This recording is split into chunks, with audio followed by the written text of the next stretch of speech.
నమస్కారం vision news కి స్వాగతం। ఈనాటి వార్తలు।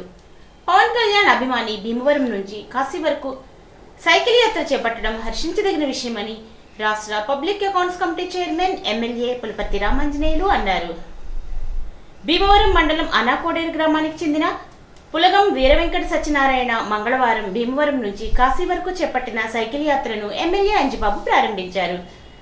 గత ఎన్నికల్లో జనసేన అధినేత పవన్ కళ్యాణ్ పిఠాపురంలో విజయం సాధిస్తే కాశీకి సైకిల్ పై వస్తానని మొక్కుకున్నానని, కాశీ సైకిల్ యాత్ర దిగ్విజయంగా పూర్తి కావాలని కోరుకుంటున్నానని ఎమ్మెల్యే అంజిబాబు అన్నారు। సత్యనారాయణ మాట్లాడుతూ పిఠాపురంలో పవన్ కళ్యాణ్ విజయం సాధిస్తే కాశీకి సైకిల్ యాత్ర చేస్తానని మొక్కుకున్నానని, పవన్ కళ్యాణ్ సీఎం అయితే కాలినడకన వెళ్తానని అన్నారు। అనంతరం వారిని సత్కరించారు। ఈ కార్యక్రమంలో కూటమి నాయకులు, కార్యకర్తలు, అభిమానులు, వీర మహిళలు, తెలుగు మహిళలు పాల్గొన్నారు।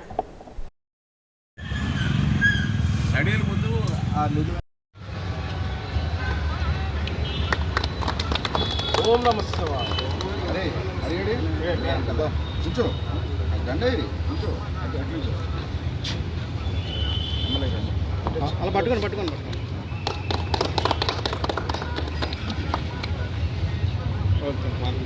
వాయిస్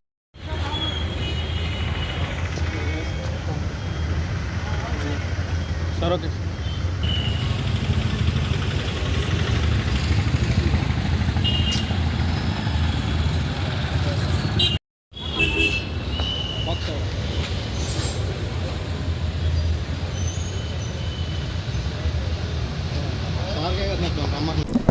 మాది పశ్చిమ గోదావరి జిల్లా భీమవరం, పశ్చిమ గోదావరి జిల్లా భీమవరం మండలం అనాకోడేరు అండి। నా పేరు వీరవెంకట సత్యనారాయణ ప్రసాద్ అండి। పవన్ కళ్యాణ్కి వెళ్తే కాశీ వస్తాను సైకిల్ మీద మొక్కున్నానండి, జనసేన తరపునండి। జనసేన పార్టీని ఎమ్మెల్యే గారు మన అంజిబాబు గారు మన ఫ్రెండ్స్ అంతా అండి, మన జనసేన నాయకులు అందరూ, వీర నాయకులు అందరూ కూడా అండి అని మొక్కున్న బట్టి వెళ్దాం అనేసి అండి సైకిల్ మీద అండి। ఈరోజు మన భీమవరం నియోజకవర్గంలో జనసేన పార్టీ నాయకులు పవన్ కళ్యాణ్ గారు అధికారంలోకి రావాలని అనాకోడేరు గ్రామానికి చెందిన పివివి సత్యనారాయణ పవన్ కళ్యాణ్ గారు గెలిచినట్లయితే నేను సైకిల్ మీద కాశీ వస్తానని చెప్పి మొక్కుకున్నారు। ఆ మొక్కు ప్రకారం ఈ రోజున బయలుదేరి కాశీ సైకిల్ మీద యాత్ర బయలుదేరారు। వారి యాత్ర దిగ్విజయం కావాలని, వారికి ఆ పరమశివుడి ఆశీస్సులు ఉండాలని చెప్పి కోరుకుంటున్నాను। జిల్లాలోని యువత, విద్యార్థుల ఉపాధి అవకాశాల మెరుగుదలకు national career service and AP skill development corporation ఆధ్వర్యంలో ఇప్పటికే పదుల సంఖ్యలో దిక్సూచి ఉద్యోగ మేళాలను నిర్వహించి ప్రముఖ కంపెనీలలో వేలాదిగా ఉద్యోగ అవకాశాలను కల్పించడం జరిగిందని జిల్లా కలెక్టర్ నాగరాణి అన్నారు। జనవరి 10వ తేదీన తణుకు ఎస్కేఎస్టీ మహిళా కళాశాలలో నిర్వహించిన దిక్సూచి ఉద్యోగ మేళాలో ఇంటర్మీడియట్, డిగ్రీ స్థాయిలో ఒకేసారి 40 మంది విద్యార్థులకు చెన్నై హోసూర్లోని Tata electronic products and solution కంపెనీలో ఉద్యోగాలను కల్పించారు। 40 మంది విద్యార్థులు భీమవరం నుండి చెన్నైకి బయలుదేరి వెళ్లడం జరిగిందని కూడా ఆమె తెలియజేశారు। శిక్షణా సమయంలో మీకు కేటాయించిన వాటిపై క్షుణ్ణంగా నేర్చుకోవాలని, భవిష్యత్తులో మంచి అవకాశాలు వస్తాయని కలెక్టర్ ఆకాంక్షించారు। శిక్షణా సమయంలో 16,637 రూపాయల స్టైఫండ్, ఉచిత వసతి, transportation, safety shoes and uniform అందజేస్తారని, 6 నెలలు శిక్షణ కాలం ఉంటుందని, శిక్షణను విజయవంతంగా పూర్తి చేసి జీవితంలో స్థిరపడాలని కలెక్టర్ కోరారు। అత్తిలి బస్ స్టేషన్ పరిసరాలు చెత్త వ్యర్థాలతో ప్రయాణికులకు అసౌకర్యంగా ఉన్నాయని వాపోతున్నారు। నిత్యం రద్దీగా ఉండే బస్ స్టేషన్ పరిసరాలను చెత్తతో ఉంచడంతో దుర్గంధం వ్యాపిస్తోందని తెలిపారు। సంక్రాంతి పర్వదినం వెళ్లిన తర్వాత ప్రయాణికుల రద్దీతో ఉన్న బస్ స్టేషన్ పరిసరాల్లో పరిశుభ్రతను కాపాడాలని ఆర్టీసీ అధికారులు తగు చర్యలు తీసుకోవాలని ప్రయాణికులు కోరుతున్నారు। మాజీ మంత్రి కారుమూరి వెంకట నాగేశ్వరరావు అధ్యక్షతన వైసీపీ అత్తిలి మండల స్థాయి సమావేశం బుధవారం జరుగుతుందని వైసీపీ నాయకుడు రంభా సూరిబాబు తెలిపారు। ఈ కార్యక్రమానికి ముఖ్య అతిథిగా వైసీపీ పార్టీ అనుబంధ విభాగాల రాష్ట్ర అధ్యక్షుడు వజ్రా భాస్కర్ రెడ్డి పాల్గొంటారని తెలిపారు। అత్తిలి షాదీఖానాలో ఉదయం 10:30కి జరిగే సమావేశానికి పార్టీ నాయకులు, కార్యకర్తలు పాల్గొనాలని కోరారు। కూలీలకు పని కల్పించే ఉపాధి హామీ చట్టాన్ని రద్దు చేసేందుకే మోడీ ప్రభుత్వం కుట్రలు పన్నుతోందని కౌలు రైతుల సంఘం జిల్లా ఉపాధ్యక్షుడు కేత గోపాలన్, వ్యవసాయ కార్మిక సంఘం జిల్లా ఉపాధ్యక్షుడు బళ్ళా చెనవీర్భద్రరావు తెలిపారు. అత్తిలి మండలం గుమ్మంపాడు, వరిగేడు గ్రామాల్లో కూలీలను కలిసి సమావేశాలు నిర్వహించి కేంద్ర ప్రభుత్వం తీసుకువచ్చిన వివిసి రామ్జీ పథకం వల్ల కూలీలకు జరిగే నష్టాన్ని వివరించారు. ఉపాధి హామీ అమలు తర్వాత దేశంలో కోట్లాది మంది కూలీల ఆర్థిక సాంఘిక జీవితంలో మార్పులు తీసుకువచ్చారని, కూలీలు పోరాడి సాధించుకున్న గుండెకాయ లాంటి హక్కులను మార్చేసి కేంద్ర ప్రభుత్వం తన బాధ్యతల నుంచి తప్పుకొని రాష్ట్రాలపై భారం మోపిందని వారు ఆరోపించారు. ఈ నెల 26న తణుకు ప్రధాన తపాలా కార్యాలయంలో గణతంత్ర దినోత్సవాలు నిర్వహిస్తున్న సందర్భంగా వ్యాసరచన పోటీలు నిర్వహిస్తున్నట్లు post master Tanuku postal recreation club అధ్యక్షుడు చిట్టా వెంకట సుబ్బారావు తెలిపారు. భారత గణతంత్ర రాజ్యంలో తపాలా శాఖ పాత్ర అనే అంశంపై తెలుగు, ఇంగ్లీష్, హిందీ భాషల్లో వ్యాసరచన చేయాలని అన్నారు. పోస్ట్ కార్డ్, ఇన్లాండ్ లెటర్, ఎన్వలప్లపై రాసి ఈ నెల 24వ తేదీలోగా అందేలా పంపించాలని కోరారు.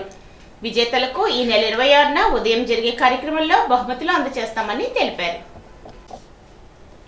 తణుకు సొసైటీ రోడ్లోని టీ కార్నర్లో మంగళవారం జరిగినటువంటి అగ్ని ప్రమాద ఘటనా స్థలాన్ని ఎమ్మెల్యే ఆర్మిలి రాధాకృష్ణ పరిశీలించారు.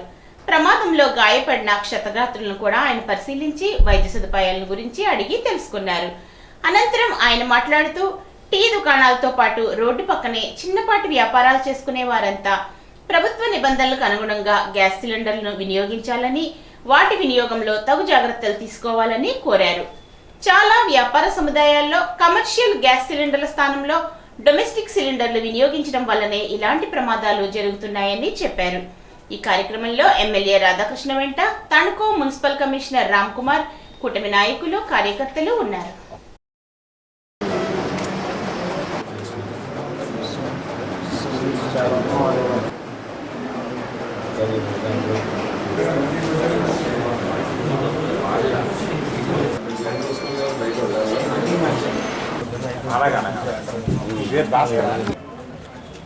ఈరోజు మమతా టీ కార్నర్లో ఫైర్ యాక్సిడెంట్ అయ్యి గ్యాస్ వలన 4 మున్సిపల్ సిబ్బంది, అదేవిధంగా 3 పబ్లిక్ ఇంజురీస్ అవ్వడం జరిగింది. వారందరూ కూడా ఈరోజు అదృష్టవశాత్తు వారందరూ క్షేమంగా ఉండి, కానీ వారందరికీ కూడా బర్న్స్ అయినాయి, ఒళ్ళు కాలిపోయిన వారు ఉన్నారు. అటువంటి వారందరికీ కూడా ఇక్కడ వైద్య సాయం అందించి వారందరికీ కూడా అన్ని విధాలుగాను కూడా చర్యలు తీసుకున్నాం. అలాగే ఎక్కువ బర్న్స్ అయిన వారికి కూడా ప్రత్యేకమైనటువంటి వైద్య సదుపాయాలు అందే విధంగా కూడా చర్యలు తీసుకుంటున్నాం. ఈరోజు ఇటువంటివన్నీ కూడా మనందరం కూడా మన చేతుల్లో ఉన్నటువంటి పని. ఇటువంటి ప్రమాదాలను అరికట్టాల్సినటువంటి బాధ్యత ప్రతి ఒక్కరిలోనూ కూడా ఉంది. ముఖ్యంగా ఈ టీ కార్నర్స్, టీ షాప్స్ అందరూ కూడా ఈ సిలిండర్స్ అన్నీ కూడా ప్రత్యేకంగా ఏదైతే ప్రభుత్వ నిబంధనలకు అనుగుణంగా ప్రతి ఒక్కరూ కూడా పెట్టుకోవాల్సినటువంటి అవసరం ఉంది. ఆ విధంగా మనందరం కూడా ఈరోజు ప్రతి ఒక్కరూ క్షేమంగా ఉంటారు. అలాగే ఆ షాపులకు కూడా ఎటువంటి ఇబ్బంది లేకుండా వ్యాపారం చేసుకోవటం కానీ వారికి కూడా ఎటువంటి ఇబ్బందులు ఏర్పడవు. ఈరోజు దీనివలన కొంచెం ఇబ్బందులు ఏర్పడే పరిస్థితి వస్తే ఈరోజు ప్రతి ఒక్కరికి కూడా ఈరోజు ఇబ్బంది కలిగేటటువంటి పరిస్థితి ఉంటుంది. కనుక ప్రతి ఒక్కరూ ప్రభుత్వం ఇచ్చినటువంటి నియమ నిబంధనలకు అనుగుణంగా ఈరోజు గ్యాస్ సిలిండర్లు వాడకం కానీ ఈరోజు ఆ విధంగా చేయాల్సినటువంటి ఉంది. చాలా షాపుల్లో ఈరోజు కమర్షియల్ గ్యాస్ సిలిండర్స్ వాడే పరిస్థితుల ప్లేసుల్లో డొమెస్టిక్ గ్యాస్ సిలిండర్స్ వాడటం కానీ ఇటువంటి వాటి వలన ఇటువంటి ప్రమాదాలు జరుగుతున్నాయి అనేది ఈరోజు వారు ఇచ్చినటువంటి నివేదిక. దానికి సంబంధించి ప్రతి ఒక్కరూ దీని మీద అవగాహన చేసుకుని ఏదైతే ప్రభుత్వం ఇచ్చినటువంటి నిబంధనలకి అనుగుణంగా ఈరోజు ఇటువంటివన్నీ కూడా వ్యాపారస్తులందరూ కూడా చేసుకోవాలని ఈ సందర్భంగా తెలియజేసుకుంటాం. స్వర్గీయ నందమూరి తారక రామారావు వర్ధంతిని పురస్కరించుకొని అమరావతి పార్టీ కేంద్ర కార్యాలయంలో నిర్వహించిన రక్తదాన శిబిరంలో పాల్గొని రక్తదానం చేశారు దువ్వ గ్రామానికి చెందిన యూత్ అధ్యక్షుడు ఆలపాటి ఉమా శేషగిరి. ఈ సందర్భంగా రక్తదానం చేసిన శేషగిరికి ప్రశంసా పత్రాన్ని అందజేసి అభినందనలు తెలియజేశారు మన రాష్ట్ర ముఖ్యమంత్రి చంద్రబాబు నాయుడు.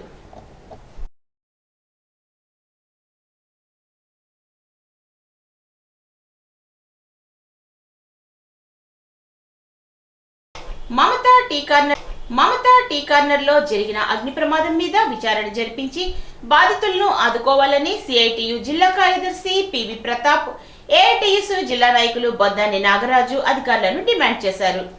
మంగళవారం ఉదయం డ్యూటీకి వచ్చిన మున్సిపల్ కార్మికులు మరియు ఇతరులు టీ తాగుతున్న నేపథ్యంలో టీ సెంటర్లో చట్టవిరుద్ధంగా గృహావసరాలకు ఉపయోగించే గ్యాస్ నుంచి కమర్షియల్ సిలిండర్లోకి గ్యాస్ ఫిల్లింగ్ చేస్తున్న తరుణంలో ఈ అగ్ని ప్రమాదం జరిగిందని, 7 గాయపడ్డారు, 1 మహిళ మరియు మిగిలిన వారు పురుషులు అని తెలియజేశారు. యాజమాన్యం చట్టవిరుద్ధంగా చేసినటువంటి ఈ గ్యాస్ ఫిల్లింగ్ వల్లనే ఈ ప్రమాదం జరిగిందని బాధితులు తెలియజేశారు. ఈ కార్యక్రమంలో సిఐటియు గుబ్బల గోపి, బొద్దాని మురళి తదితర మున్సిపల్ కార్మికులు పెద్ద సంఖ్యలో పాల్గొన్నారు.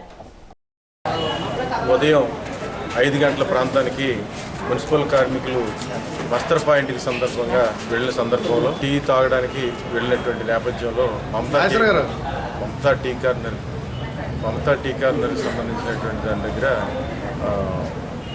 వాణిజ్యానికి అంటే ఇంట్లో వాడేటువంటి ఏదైతే ఉందో గ్యాస్ని దాని నుంచి కమర్షియల్కి సంబంధించిన దానికి మారుస్తుండగా ట్రాన్స్ఫర్ చేస్తున్నారు. ఇది చట్ట వ్యతిరేకమైనటువంటిది. ఈ క్రమంలో అక్కడ ఫైర్ అనేటువంటిది జరిగింది. ప్రధానంగా మున్సిపల్ కార్మికులు సంబంధించినటువంటి ఒక 4 అలాగే బయట ఇతరులకు సంబంధించిన మొత్తంగా 7 ఇందులో బాగా పెద్ద ఎత్తున కాలటం అనేటువంటిది కాలిపోవడం అనేది జరిగింది. ఒక మహిళ కూడా ఇందులో బాగా తీవ్రంగా గాయపడటం అనేది జరిగింది. దీని మీద ఏదైతే జరిగిందో దానికి సంబంధించినటువంటిది ఇందాక ఎమ్మెల్యే గారు కూడా వచ్చి మాట్లాడారు. చట్ట ప్రకారం నిబంధనల ప్రకారం పాటించకపోవడం వల్ల గ్యాస్ మార్పులు వ్యవహారం వల్ల ఈ ప్రమాదం జరిగింది. కాబట్టి దీనికి ఎవరైతే యజమాని ఉన్నారో యజమాని పూర్తి స్థాయిలో వాళ్ళకి అన్ని రకాల వైద్య సేవలు కూడా అందించాల్సినటువంటి అవసరం ఉందని చెప్పి సందర్భంగా కోరుతున్నాం. ఇది వాళ్ళు చేసేటువంటి పని ఏదైతే ఉందో అది చట్ట వ్యతిరేకమైనటువంటి పనిగా మేము భావిస్తున్నాం. సిఐటియు అలాగే ఏఐటిసి సంబంధించినటువంటి సంఘాలకు సంబంధించిన కార్యకర్తలు ఇందులో ప్రధానంగా ఉన్నారు. వాళ్ళకి పూర్తి స్థాయిలో వైద్యం అందించడం అలాగే వాళ్ళు కోలుకునేంత వరకు కూడా వాళ్ళకి అన్ని రకాల సదుపాయాలు కల్పించాల్సిన అవసరం ఉందని చెప్పి మేము అధికారులని అలాగే కూడా కోరుతాం. తణుకు మమత టీ కార్నర్లోని గ్యాస్ ప్రమాద ఘటనలో గాయాల పాలై తణుకు సుధా హాస్పిటల్లో చికిత్స పొందుతున్న బాధిత మున్సిపల్ వర్కర్స్ ను బాధితులను సిపిఐ పశ్చిమ గోదావరి జిల్లా కార్యదర్శి కోనాల భీమారావు, సిపిఐ తణుకు పట్టణ కార్యదర్శి బొద్దాని నాగరాజు, సిపిఐ తణుకు ఏరియా కార్యదర్శి సికిలే పుష్పకుమారి పరామర్శించారు. ఈ సందర్భంగా భీమారావు, నాగరాజు, పుష్పకుమారి మాట్లాడుతూ ప్రమాదంపై విచారణ జరిపి గ్యాస్ ప్రమాద బాధితులకు మెరుగైన వైద్య సహాయం అందించాలని కోరారు.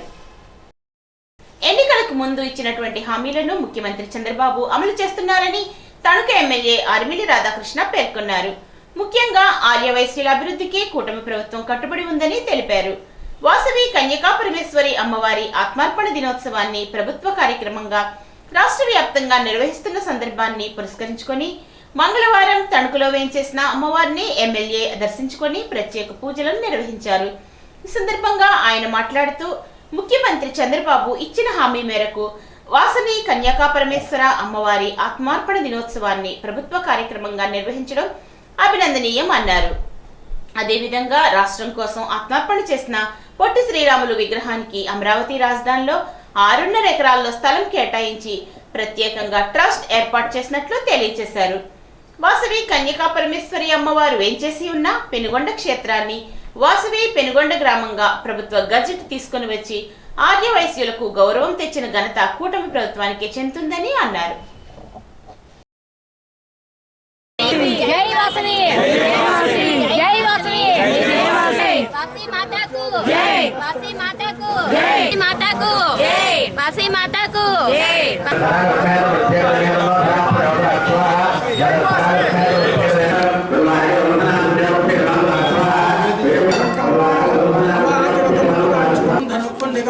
దండం శక్తి వసంత దండం గంటాం సురా జయ దాతాం ధనాంతర సత్యతాం సుగంధం గౌరీ దేహం చవతమ సమృతోపస్త్రమసి శ్రీ చక్రసేన వాసువే ఓం జపాం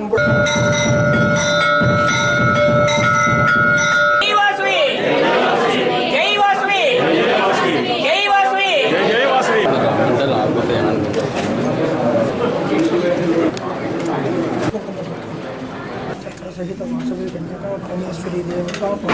వాసవి కన్యకా పరమేశ్వరి అమ్మవారి ఆత్మార్పణ దినోత్సవాన్ని ప్రభుత్వ కార్యక్రమంగా ఈరోజు రాష్ట్ర వ్యాప్తంగా నిర్వహించడం జరుగుతుంది. గతంలో ఎన్నికల ముందు ఏదైతే గౌరవ ముఖ్యమంత్రి చంద్రబాబు నాయుడు గారు హామీ ఇచ్చారో ఆ హామీకి అనుగుణంగా వాసవిమాత ఆత్మార్పణ దినోత్సవాన్ని ప్రభుత్వ అధికార కార్యక్రమంగా ఈరోజు ఒక జీవోని ప్రత్యేకంగా విడుదల చేసి దాని ప్రకారం జనవరి 20వ తేదీన ఈరోజు అక్కడ అమ్మవారికి కూడా పెనుగొండలో పట్టు వస్త్రాలు సమర్పించడం కూడా ప్రభుత్వ పరంగా జరుగుతుంది. ఆ విధంగా ఈరోజు ఆర్యవైశ్యులు అదేవిధంగా ఇతర వర్గాలు కూడా కొలిచేటటువంటి అమ్మవారు వాసవిమాత ఆత్మార్పణ దినోత్సవాన్ని ప్రభుత్వ కార్యక్రమంగా నిర్వహించడం జరుగుతుంది. ఇది ఆర్యవైశ్యులందరికీ కూడా దక్కినటువంటి గౌరవం. ఆర్యవైశ్యుల అభ్యున్నతికి ఈరోజు ప్రభుత్వం కట్టుబడి ముందుకు వెళ్తుంది. ముఖ్యంగా మన ఆంధ్రప్రదేశ్ రాష్ట్ర అవతరణ కోసం ప్రాణత్యాగం చేసినటువంటి పొట్టి శ్రీరాములు గారికి అమరావతి రాజధానిగా ఈరోజు 6.8 ఎకరాలు వారికి అక్కడ స్థలాన్ని కేటాయించి ప్రత్యేక ట్రస్ట్ని ఏర్పాటు చేసి ఆయన 58 రోజుల పాటు ఏదైతే దీక్ష చేసి ఈరోజు ఆయన అమరణం చెందారో దానికి అనుగుణంగా 58 అడుగుల విగ్రహాన్ని అక్కడ ఏర్పాటు చేస్తుండటం, దాన్ని మార్చి 16ను కూడా ప్రారంభించుకునే విధంగా ఇప్పటికే ఏర్పాట్లన్నీ కూడా జరుగుతున్నటువంటి విషయాన్ని కూడా ఇక్కడ మనందరం కూడా గుర్తించాలి. ఈరోజు ఆ విధంగా ఆర్యవైశ్యులకి పెద్దపీట వేసి ముఖ్యంగా కన్నికా పరమేశ్వరి వారి అమ్మవారు ఉన్నటువంటి పెనుగొండ క్షేత్రాన్ని ఈరోజు వాసవి పెనుగొండగా ప్రభుత్వం మార్చి ఈరోజు ఆర్యవైశ్యులందరికీ కూడా వారికి ఒక గౌరవాన్ని కల్పించింది. అమ్మవారికి ఈరోజు ఏ విధంగా అయితే ప్రభుత్వం చేయాల్సినటువంటి అన్నీ కూడా ఆ క్షేత్రానికి దక్కే విధంగా కూడా చేయడం జరుగుతుంది. తణుకు వాసవి కన్నికా పరమేశ్వరి ఆధ్వర్యంలో ఈరోజు ప్రతి కార్యక్రమాన్ని నిర్వహించుకుని మనందరం కూడా వాసవి మాతని ఈరోజు కొలుచుకోవటం, ఒక్కరికి కూడా ఈ కార్యక్రమంలో పాల్గొన్న వారందరికీ కూడా ధన్యవాదాలు తెలియజేసుకున్నాను. జై వాసవి, జై వాసవి, జై వాసవి. గత వైసీపీ ప్రభుత్వం కమిషన్ల కోసం పనులు చేసి అభివృద్ధిని చేయలేదని దుస్థితి ఉండేదని ఎమ్మెల్యే రాధాకృష్ణ అన్నారు. ఇరగవరం మండలం కేతవారిపాలెంలో గ్రామదర్శిని కార్యక్రమాన్ని ఆయన నిర్వహించారు. గ్రామంలో జల్ జీవన్ పనుల పేరు చెప్పి రోడ్లను తవ్వేసి ప్రజలకు ఇబ్బందులు కలిగించారని, కమిషన్ల కోసం అధికార దుర్వినియోగానికి పాల్పడడానికి కేతవారిపాలెమే ఒక నిదర్శనమని అన్నారు. గతంలో ప్రజలు విద్యుత్ సమస్యలు ఎదుర్కొనేవారని, ప్రభుత్వం అధికారంలోకి వచ్చిన తర్వాత సమస్యలను పరిష్కరించారని గుర్తు చేశారు. లో వోల్టేజ్ సమస్య పరిష్కారంతో పాటు ట్రాన్స్ఫార్మర్లను ఏర్పాటు చేశామని, రాబోయే వేసవిలో విద్యుత్ సమస్యలు లేకుండా ముందస్తు చర్యలు చేపట్టామని అన్నారు. గ్రామంలో డ్రైనేజ్ సమస్యకు శాశ్వత పరిష్కారానికి ప్రణాళికలు చేపట్టామని, కూటమి ప్రభుత్వం అధికారంలోకి వచ్చిన తర్వాత గ్రామాన్ని సమగ్రంగా అభివృద్ధి చేసే లక్ష్యంతో రోడ్ల నిర్మాణం చేసి, డ్రైనేజీలను అభివృద్ధి చేసి, వాటర్ ట్యాంకుల నిర్మాణం చేసినట్లు తెలిపారు. ఈ కార్యక్రమంలో రేలంగి నీటి సంఘం అధ్యక్షుడు Dommeti Bhaskar Rao, booth convener Ketha scene, పాల భూషణం, పెచ్చేటి గంగా పరమేశ్వరరావు, పంపన ఆదినారాయణ, దొంగ నరేంద్ర, మాజీ జెడ్పీటీసీ చుక్కా సాయిబాబు, టీడీపీ అధ్యక్షుడు కామన రాంబాబు, కార్యదర్శి పోతినీడి శ్రీనివాస్, గూడూరి నాగరాజు తదితరులు పాల్గొన్నారు. గ్రామదర్శిని కార్యక్రమం కేతవారిపాలెం గ్రామంలో నిర్వహించడం జరుగుతుంది. ఈ గ్రామానికి సంబంధించి అనేక అభివృద్ధి కార్యక్రమాలని చేసే విధంగా ఒక ప్రణాళిక ప్రకారం ఈరోజు గ్రామంలో పర్యటన చేసి ఇక్కడ ఉన్నటువంటి సమస్యలన్నింటినీ కూడా తెలుసుకోవడం జరుగుతుంది. ముఖ్యంగా ఈ గ్రామానికి అనేక సంవత్సరాలుగా లో వోల్టేజ్ సమస్య, అదేవిధంగా 3 ఫేజ్ కరెంట్ లేకపోవడం వలన, సింగిల్ ఫేజ్ వలన, అలాగే 24 గంటలు కరెంటు అందుబాటులో లేనటువంటి పరిస్థితుల్లో ఈ గ్రామానికి రోజు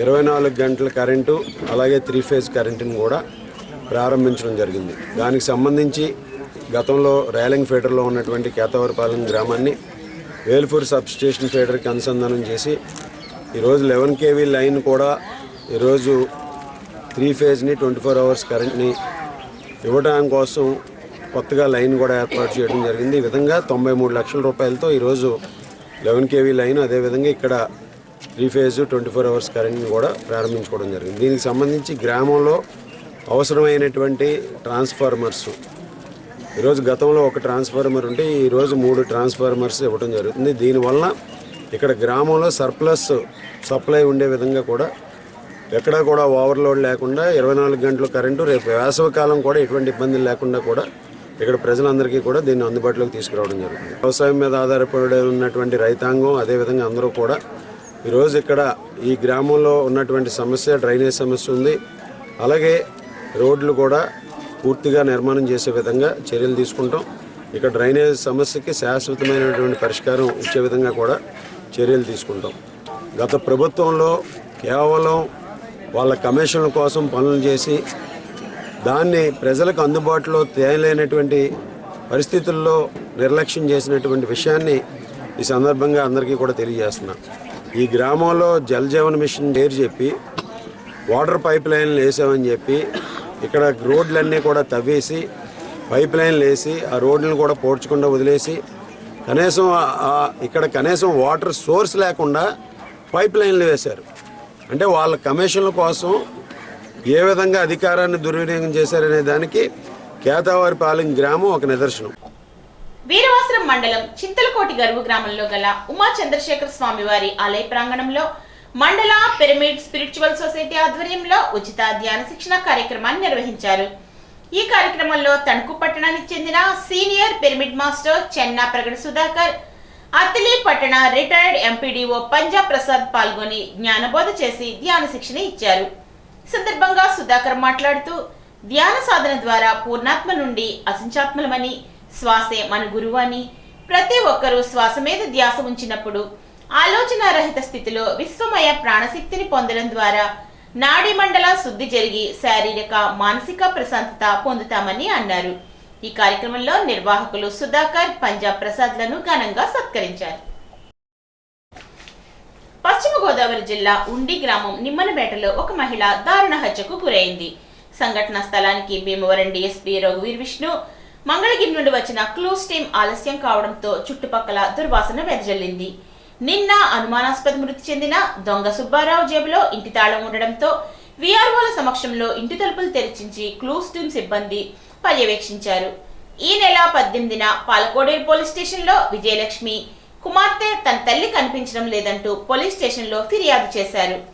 నిన్న చనిపోయిన సుబ్బారావు దగ్గర 3 సెల్ ఫోన్లు దొరకడంతో వాటిలో ఒక మొబైల్ కడలి విజయలక్ష్మిది కావడంతో సెల్ ఫోన్ ఫ్లైట్ మోడ్ తీసి ఆన్ చేసేసరికి విజయలక్ష్మి కుమార్తె దుర్గా ఫోన్ చేయడంతో ఫోన్ లిఫ్ట్ చేసి పోలీసులకు సమాచారం అందించారు. గత సంవత్సరం 15/7/2025 తేదీన పాలకోడేరు మండలం గుత్తులవారిపాలెంలో వీరిని చెట్టుకు కట్టేసిన సంగతి అందరికీ తెలిసిందే. అప్పటి నుండి వీరిద్దరూ చెరో చోట ఉంటున్నారు. అప్పటి నుండి సుబ్బారావు వాళ్ళింటికి వెళ్లలేదు. భార్య బిడ్డలను వదిలేసి ఈ మధ్య ఇక్కడే ఉంటున్నాడు. మరిన్ని వివరాలు తెలుసుకోవడం కోసం బాడీని పోస్ట్ మార్టానికి పంపించడం జరిగింది. ఇది ముమ్మాటికి హత్యే అని నిర్ధారించిన పోలీసులు ఆ దిశగా 302 సెక్షన్ నమోదు చేసి కేసును పర్యవేక్షించడం జరుగుతోంది. సుబ్బారావు, దొంగ సుబ్బారావు అనే అతను, ఆయన బాడీ మనకు రైల్వే స్టేషన్ అవతల పొలంలో దొరికింది కదా. సో దానికి అది ఆత్మహత్యగా అని మాకు ఇప్పుడు దాకా ఉన్నటువంటి సాక్ష్యాధారాలు. కాకపోతే మొన్నటి రోజు ఏమైంది, ఇప్పుడు ఈరోజు ఎవరైతే ఈవిడ చనిపోయినట్టుగా మనం ఇప్పుడు వెళ్ళి చూసామో విజయలక్ష్మి, కలిదిండి విజయలక్ష్మి, ఈమె వచ్చేసి పాలకోడేరు పోలీస్ స్టేషన్ లిమిట్స్లో వాళ్ళ అమ్మాయి కంప్లైంట్ ఇచ్చింది, మా అమ్మ కనపడటం లేదు అంటే. అక్కడ ఒక మిస్సింగ్ కేసు రిజిస్టర్ చేశారు ఆల్రెడీ పాలకోడేరులో. సో ఆ మిస్సింగ్ కేసు ఉన్నప్పుడు చూస్తే వాళ్ళ మదర్ ఫోన్ స్విచ్ ఆఫ్లో ఉంది. ఇతను నిన్న ఇక్కడ చనిపోయాడు కదా సుబ్బారావు, ఆయన బాడీ దగ్గర 3 సెల్ ఫోన్స్ ఉన్నాయి. దాంట్లో ఒక సెల్ ఫోను ఈమెది విజయలక్ష్మి. సో అది మనకు ఫ్లైట్ మోడ్లో ఉంది. సో ఫ్లైట్ మోడ్ను మళ్ళీ మనం ఆన్ చేసి నార్మల్ మోడ్లో పెడితే అప్పుడు వాళ్ళ అమ్మాయి కాంటాక్ట్లోకి వచ్చింది. మా మదరు కనిపించలేదని నేను కంప్లైంట్ ఇచ్చాను పాలకోడేరు పోలీస్ స్టేషన్లో. ఇప్పుడు ఎక్కడ ఏంటి మా మదర్ అంటే, ఇట్లా ఇక్కడ ఈయన చనిపోయినాడు, ఈయన దగ్గర ఈ ఫోన్ దొరికిందమ్మా, ఆమె ఎక్కడుందో కూడా మేము కూడా చూస్తున్నామని చెప్పేసి చెప్పడం జరిగింది. తర్వాత ఈ లాస్ట్ వీళ్ళు ఎవరితో మాట్లాడారు ఏంటి ఇవన్నీ టవర్ లొకేషన్ని చూసి ఈలోగా మనకి ఇక్కడ ఈ బాడీ ఉన్నట్టుగా మనకు కంప్లైంట్ ఇచ్చారు. వెళ్ళి చూస్తే ఇప్పుడు ఇక్కడ ఈమె చనిపోయి ఉంది. గతంలో మీరు చూసి ఉంటారు, ఇక్కడ ఈ జిల్లాలో 15/7/2025న ఇక్కడ వీళ్ళిద్దరి మధ్యన అక్రమ సంబంధం ఉంది అని చెప్పేసి ఇప్పుడు డిసీజ్డ్ రామకృష్ణ సుబ్బారావు ఎవరైతే ఉన్నారో సుబ్బారావు వైఫ్ వీళ్ళిద్దరిని రెడ్ హ్యాండ్గా పట్టుకోవడము. అప్పట్లో మీకు జిల్లాలో మీరు ఒక పెద్ద న్యూస్ వచ్చింది కదా, వీళ్ళిద్దరిని ఏదో కట్టేసి కొట్టి ఏదో చేశారు. అప్పుడు కేసు రిజిస్టర్ చేశారు గతంలో. సో అప్పటి నుంచి వీళ్ళిద్దరు అబ్స్కాండింగ్లో ఉన్నారు. వీడు ఇంకా మళ్ళీ ఇంటికి వెళ్ళలేదు. సుబ్బారావు అనేటోడు ఫ్యామిలీని వదిలేసి ఇంకా ఈమెతోనే ఉంటున్నట్టుగా సమాచారం. ఈమె కూడా ఇంకా అక్కడ వదిలేసి అప్పట్లో ఏదో అత్తిలి దగ్గర ఉండేవాళ్ళు, ఇప్పుడు అక్కడ నుంచి ఇక్కడ చేరినట్టుగా. లాస్ట్ వాళ్ళ అమ్మాయి మాట్లాడినప్పుడు నేను చర్చికి వెళ్తున్నానని చెప్పేసి చెప్పింది ఈవిడ. సో మా అమ్మ చర్చికి వెళ్తుంది కదా అని అడుగుంది. తీరా చూస్తే ఇక్కడ ఆమె బాడీ లాగా దొరికింది. మనం ఇప్పుడు తాళం కూడా ఈ ఇంటి తాళం వేసేసి నిన్న సుబ్బారావు చనిపోయినాడు కదా, ఆయన దగ్గర పాకెట్లో ఈ తాళం ఉంది. సో దాన్ని బట్టి ఈ తాళం ఎక్కడిది ఏంటి అని చూస్తే ఇది. సో నిన్న ఈరోజు మళ్ళీ మనము విఆర్ఓ గారి సమక్షంలో తర్వాత మా ఫోరెన్సిక్ టీమ్ వాళ్ళు మంగళగిరి నుంచి వచ్చారు. సో వాళ్ళు ఎక్స్పర్ట్స్ కాబట్టి వాళ్ళు ఇంకేదైనా అక్కడ సాక్ష్యాధారాలు ఉంటాయా, వేలుముద్రలు ఉంటాయా, లేకపోతే బ్లడ్ స్టెయిన్స్ ఉన్నాయా, ఇంకా any other involvement of any other person ఏమైనా ఉందా అనే కోణంలో మేము చేసే దర్యాప్తు కాకుండా వాళ్ళు మాకు సహకరించడానికి సైంటిఫిక్ ఎవిడెన్స్ కోసం ఆ టీం వస్తుంది. సో వాళ్ళు వచ్చేదాకా మనం వెయిట్ చేసి అందరూ ఒక్కసారిగా విఆర్ఓస్ టీము ఇన్స్పెక్టర్ గారు అందరూ వెళ్ళి చూసిన తర్వాత దాంట్లో మనకు ఉన్నటువంటి సైంటిఫిక్ ఎవిడెన్స్ అన్ని కలెక్ట్ చేసుకొని finger prints, chance finger prints అన్ని కలెక్ట్ చేసి ఇప్పుడు బాడీని మనం పోస్ట్మార్టంకి పంపిస్తున్నాం. ప్రాణం కన్నా శీలం ముఖ్యమని సమాజానికి చాటి చెప్పి అన్యాయాన్ని ఎదిరించిన స్త్రీమూర్తి వాసవి కన్యకా పరమేశ్వరి అని ఇరిగేషన్ శాఖ మంత్రి నిమ్మల రామానాయుడు అన్నారు. వాసవి కన్యకా పరమేశ్వరి ఆత్మార్పణ దినోత్సవాన్ని ప్రభుత్వ అధికార లాంఛనాలతో నిర్వహించారు. మంత్రి నిమ్మల రామానాయుడు, ఎమ్మెల్యే పితాని సత్యనారాయణ అమ్మవారికి పట్టు వస్త్రాలను సమర్పించారు. ఈ సందర్భంగా రామానాయుడు మాట్లాడుతూ కూటమి ప్రభుత్వం ఆర్యవైశ్యులకు ఎన్నికల్లో ఇచ్చిన వాగ్దానం మేరకు వాసవి కన్యకా పరమేశ్వరి క్షేత్రం ఉన్న పెనుగొండకు వాసవి పెనుగొండగా నామకరణం చేసి ఆర్యవైశ్యులను ప్రభుత్వం గౌరవించిందని అన్నారు. ఈ కార్యక్రమంగా 108 మంది మహిళలు కళసాలతో గ్రామోత్సవాన్ని నిర్వహించారు. దేశవ్యాప్తంగా ఉన్న ఆర్యవైశ్యులు అమ్మవారి దీక్షను విరమణ నిర్వహించారు.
కొంచెం వెనక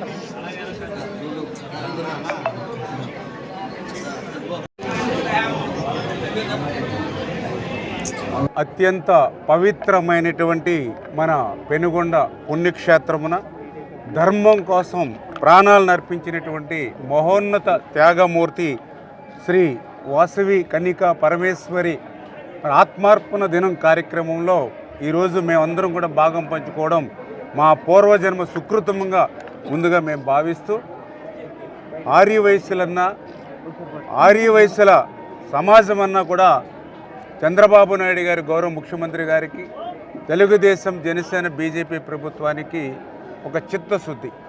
అందుకే ఈరోజు మీరు చూస్తూ ఉన్నారు ఈ యొక్క పెనుగొండ పుణ్యక్షేత్రాన్ని ఆ యొక్క వాసవి మాత ఆత్మార్పణ రోజు ఏదైతే ఉందో అటువంటి పెనుగొండకు వాసవి పెనుగొండ అని పేరు మార్చుతూ మరి యొక్క ప్రభుత్వం జీవోను విడుదల చేయడం కానీ అదేవిధంగా శ్రీ వాసవి మరి కన్నికా పరమేశ్వరి యొక్క ఆత్మార్పణ దినంను ప్రభుత్వ కార్యక్రమంగా ప్రభుత్వ లాంఛనాలతో నిర్వహిస్తూ ఉందని అంటే మరి ఈరోజు ఆ వాసవి మాత యొక్క ఆత్మార్పణ దినంకు ఈ ప్రభుత్వం మరి ఈ యొక్క ఆర్యవైశ్య సమాజానికి కృషి అని చెప్పి సందర్భంగా తెలియజేసుకుంటూ అంటే అమ్మవారు అవతరించినటువంటి ఆ రోజుల్లో చూస్తే అధర్మం అంతా కూడా రాజ్యమేలుతున్నటువంటి రోజులు. ఆ రోజు అహంకారంతో అధికారంతో అన్యాయాలన్నీ కూడా రాజ్యమేలుతున్నటువంటి రోజుల్లో మరి ఆ రోజు కన్నికా పరమేశ్వరి ఒక కన్యగా ఒక స్త్రీగా ఒక సాధారణ పౌరురాలిగా మనకి బయటికి కనిపించినా కూడా ఒక ధర్మానికి ప్రతీకగా ఆ కన్నికా పరమేశ్వరి మనందరికీ కూడా కనిపిస్తున్నటువంటి పరిస్థితి. వ్యక్తిగత జీవితం కంటే కూడా సమాజమే ముఖ్యం, సమాజ గౌరవమే ముఖ్యం, ఆత్మ గౌరవమే ముఖ్యం అనేటువంటి ఆమె జీవించినటువంటి విధానం ఈరోజు మనందరికీ కూడా ఆదర్శం అని చెప్పి కూడా తెలియజేసుకుంటూ పేదల సంక్షేమమే ధ్యేయంగా ఆరోగ్య ఆంధ్రప్రదేశ్ లక్ష్యంగా కూటమి ప్రభుత్వం పనిచేస్తుందని మంత్రి కందుల దుర్గేష్ అన్నారు. సోమవారం నిడదవోలు క్యాంపు కార్యాలయంలో మంత్రి దుర్గేష్ స్వయంగా నిడదవోలు నియోజకవర్గంలో అనారోగ్యం బారిన పడిన 35 మంది బాధితులకు 22,07,999 రూపాయలు విలువైన సీఎంఆర్ఎఫ్ చెక్కులు ఎల్ఓసి పత్రాలను పంపిణీ చేశారు. ఈ సందర్భంగా CM Chandrababu, deputy CM Pawan కళ్యాణ్లకు కూటమి ప్రభుత్వానికి మంత్రి కందుల దుర్గేష్ హృదయపూర్వక కృతజ్ఞతలు తెలియజేశారు. చెక్కులు అందుకున్న లబ్ధిదారులు మంత్రి దుర్గేష్ కు కృతజ్ఞతలు తెలియజేశారు. ఈ సందర్భంగా దుర్గేష్ మాట్లాడుతూ చెక్కుల పంపిణీ కార్యక్రమం నిరంతరంగా జరుగుతుందని, హెల్దీ వెల్దీ హ్యాపీ స్టేట్ గా ఆంధ్రప్రదేశ్ ఉండాలనే సీఎం చంద్రబాబు ఆలోచన అని, ప్రజారోగ్యానికి పెద్దపీట వేస్తూ ఆరోగ్య ఆంధ్రప్రదేశ్ కు బాటలు వేస్తున్నారని అన్నారు. రాష్ట్రంలో డబుల్ ఇంజన్ సర్కార్ పాలన నడుస్తోందని, అద్భుత ప్రగతి దిశగా ఏపీ అడుగులు వేస్తోందని అన్నారు. ఎన్నికల్లో ఇచ్చిన హామీ మేరకు ఉచిత గ్యాస్ సిలిండర్ల పంపిణీ, స్త్రీ శక్తి ద్వారా మహిళలకు ఉచిత బస్సు ప్రయాణం, అన్నదాత సుఖీభవ, పీఎం కిసాన్, తల్లికి వందనం, మెగా డిఎస్సి తదితర సూపర్ 6 హామీలు కూడా నెరవేర్చామని అన్నారు. కోట్లాది మంది ప్రజలకు లబ్ధి చేకూరుతుందని, పర్యాటక ఐటీ రంగాల్లో విశేష పెట్టుబడులను తీసుకువచ్చి రాష్ట్రాన్ని అభివృద్ధి పదంలో ముందుకు తీసుకువెళ్తున్నామని అన్నారు. ఈ సందర్భంగా కూటమి ప్రభుత్వాన్ని ప్రజలు ఆశీర్వదించాలని కోరారు. బ్యాక్ టు బ్యాక్ ఎవరైతే ఆరోగ్యపరమైన ఇబ్బందులు ఉన్నారో వారందరికీ చెక్కులు అందజేయడం అనేటువంటి కార్యక్రమం నిరంతరం కొనసాగుతూ ఉంది. మనం ఎన్నోసారి చెక్కులు ఇచ్చి ఇంకా నెల కూడా పూర్తి కాలేదు. వెంటనే అందరికీ కూడా చెక్కుల్ని రిలీజ్ చేస్తున్నందుకు ముఖ్యమంత్రి గారికి, ముఖ్యమంత్రి గారి టీంకి, ఉప ముఖ్యమంత్రి గారికి ప్రత్యేకమైన ధన్యవాదాలు తెలియజేస్తూ ఇవాళ ఇప్పటి వరకు నిడదవోలు నియోజకవర్గంలో మన అధికారులు అది ముఖ్యమంత్రి సహాయ నిధి కానివ్వండి, ఎల్ఓసి కానివ్వండి, లేకపోతే ఆర్థికపరమైన సహకారం కానివ్వండి, మొత్తంగా 4,31,25,824 రూపాయలు మనం ఇప్పటిదాకా అందించడం జరిగింది. ఈ ఒక్క ఇప్పుడు ఇచ్చినటువంటి చెక్కులు మన ముఖ్యమంత్రి సహాయ నిధి చెక్కులు 14,07,471. అదేవిధంగా ఎల్ఓసి ఇద్దరికి ఇచ్చాం, అది 8,05,28. మొత్తంగా 22,07,999 రూపాయలు వాళ్ళ చెక్కుల రూపంలో అందరికీ అందజేయడం జరుగుతుంది. ముఖ్యంగా హెల్తీ వెల్తీ హ్యాపీ స్టేట్ ఉండాలనేటువంటి మాటని ముఖ్యమంత్రి గారు చెప్తా ఉన్నారు. అందుకే ఆయన ఆరోగ్యపరమైనటువంటి ముఖ్యమంత్రి సహాయ నిధి కార్యక్రమాల విషయంలో ఎప్పుడూ కూడా వెంటనే వాటిని పూర్తి స్థాయిలో ప్రాసెస్ చేసి మనకి ఈ చెక్కులు అందించడం అనేటువంటి కార్యక్రమం జరుగుతూ ఉంది. అందుకు ముఖ్యమంత్రి గారికి మన అందరి తరఫున కూడా ప్రత్యేకమైనటువంటి ధన్యవాదాలు తెలియజేస్తూ ఆంధ్రప్రదేశ్ని ఆరోగ్య ఆంధ్రప్రదేశ్గా తయారు చేయాలనేటువంటి ముఖ్యమంత్రి గారి ప్రయత్నం. ఈ వార్తలకు స్వల్ప విరామం.